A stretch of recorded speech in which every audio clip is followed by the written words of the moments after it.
Bon, où j'en étais? Qu'est-ce que je voulais vous dire exactement? Je ne sais plus trop là, hein. Ah, merci le soleil. Oui, c'est gentil. Analyser le passé pour préparer l'avenir. Non, pas réparer, préparer l'avenir. Et oui, l'avenir ne se prévoit pas, l'avenir, il se prépare, c'est tout. On ne peut pas prévoir l'avenir.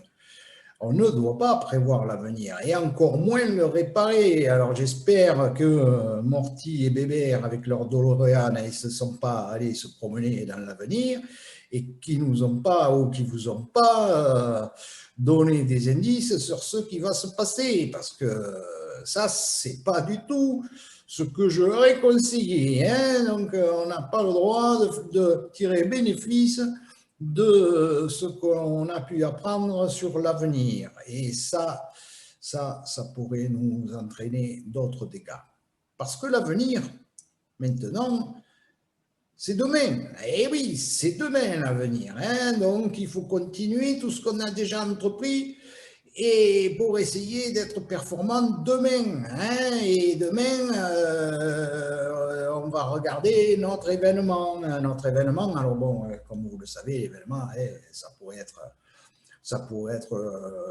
le match à la noix contre le Stade français, ça pourrait être le coronavirus. Nous, notre événement qu'on traite ici, c'est les problèmes de notre entreprise. Les problèmes qui se sont manifestés.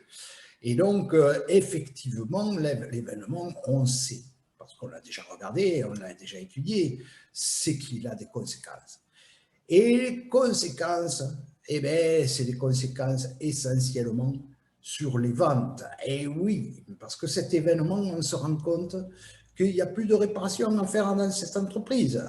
Et donc, ça veut dire qu'ils vont avoir du mal à vendre. Et ça veut dire qu'ils vont avoir des problèmes de facturation. Et ça veut dire qu'ils vont avoir un tas de soucis qui vont être liés à cet événement qui est l'absence de rentrée et de réparation dans l'entreprise. Et donc, une incidence, bien sûr, sur les ventes, qui est un problème probablement qui existait avant et qu'on va regarder en suivant. Mais qu'est-ce qu'on a eu d'autre comme conséquence? Qu'est-ce qu'on a eu d'autre? Allez, répondez. Oui, bien sûr, les disputes, l'animation, ça a perturbé l'animation. Et oui, le chef, les patrons, ils s'engueulent. Il y en a un qui reproche à l'autre de ne pas être présent chez les clients. L'autre qui lui dit, mais tu n'avais qu'à t'en rendre compte avant, il fallait faire des relances, etc., etc. Savoir où on en est. Les petits gamins, les deux apprentis, là, à X et à Y, ils sont là et ils ne comprennent pas pourquoi les patrons s'engueulent. Enfin bon, voilà. Ça fout la panique, dans l'entreprise. Et donc, voilà. Et donc, quand ça fout la panique dans l'entreprise, ça génère aussi quoi? Ça génère des doutes, et forcément. Et en particulier, des doutes aussi sur les compétences, parce qu'on ne sait pas trop comment on va pouvoir faire. Parce que si ça tombe trop, les ventes, il va falloir se séparer d'une partie du personnel. Et on va peut-être larguer les deux apprentis parce que c'est les derniers arrivés, mais peut-être qu'il va falloir prendre des mesures et on ne sait pas trop, et ça nous inquiète, et voilà, et ça fout un peu plus la zizanie dans l'entreprise, etc., etc. Et ce n'est pas un contexte favorable pour trouver des solutions. Donc tout ça, on l'avait vu, mais on avait vu aussi qu'il y avait quand même une opportunité. Oui, il y avait une opportunité, je vous rappelle.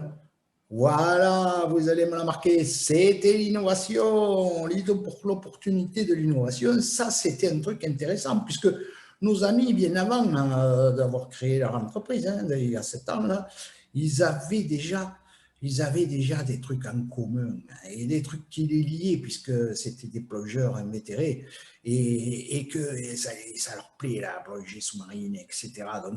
Donc, du coup, ils se sont imaginés et ils ont trouvé, grâce à ce qu'ils ont appris à l'école, grâce à ce qu'ils ont travaillé, etc., un sujet qui pourrait leur faire gagner le championnat de France, le concours Lépine, quand ils vont arriver en B.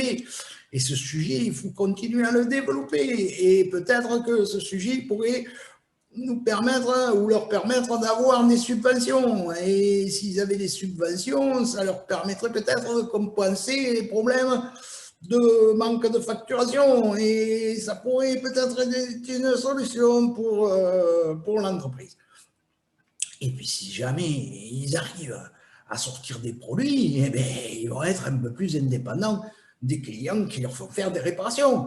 Donc, on le sent qu'il y a peut-être quelque chose là. Hein, mais pour ça, il faudrait, comme on l'avait dit, hein, comme on l'a dit, il faudrait, vous allez me le rappeler, il faudrait qu'il y ait des valeurs supplémentaires, des valeurs qui soient consolidées dans l'entreprise. Et lesquelles en premier?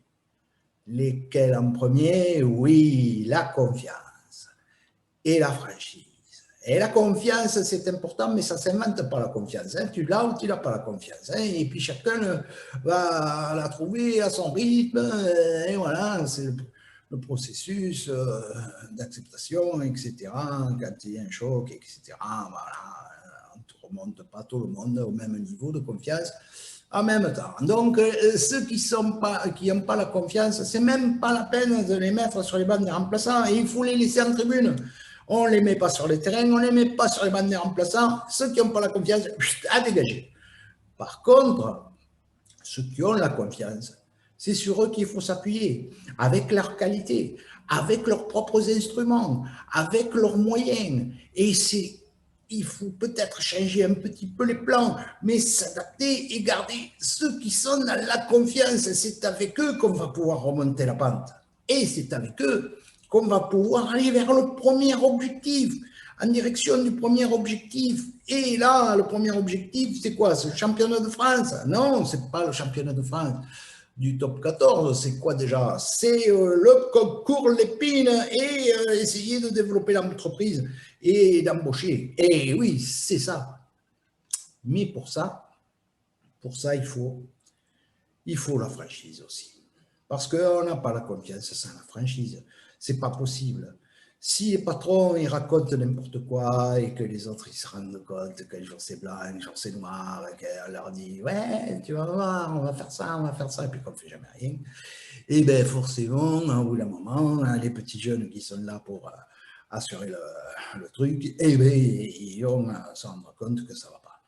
Si on leur dit, ouais, tu verras, on va réduire les salaires des gros et puis on va augmenter les salaires des petits.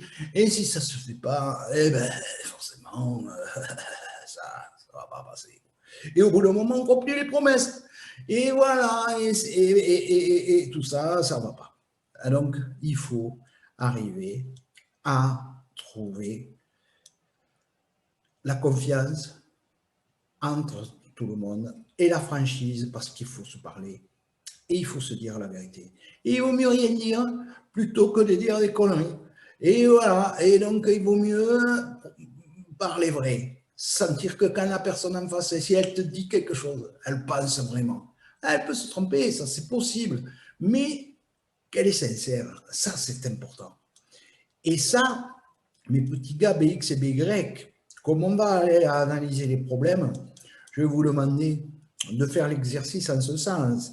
C'est-à-dire de nous dire vraiment ce que vous savez de votre entreprise. Parce que sinon, si vous n'êtes pas intéressé pour qu'on résolve les problèmes, ce n'est pas la peine qu'on perde notre temps. Hein, vous vous démerdez avec vos sujets et nous, on passe à quelque chose d'autre. On a le couple qu'il faut terminer. Hein, donc, voilà. Donc, moi, je vais vous demander de jouer la franchise avec nous et de nous dire réellement ce qui se passe dans cette entreprise et ce qui se passait avant. Hein, parce que ça, pour l'instant, vous ne nous en avez pas trop parlé. Est-ce que vous êtes d'accord? Ils sont d'accord. Eh bien, c'est super, on va pouvoir commencer comme ça. On va pouvoir commencer comme ça.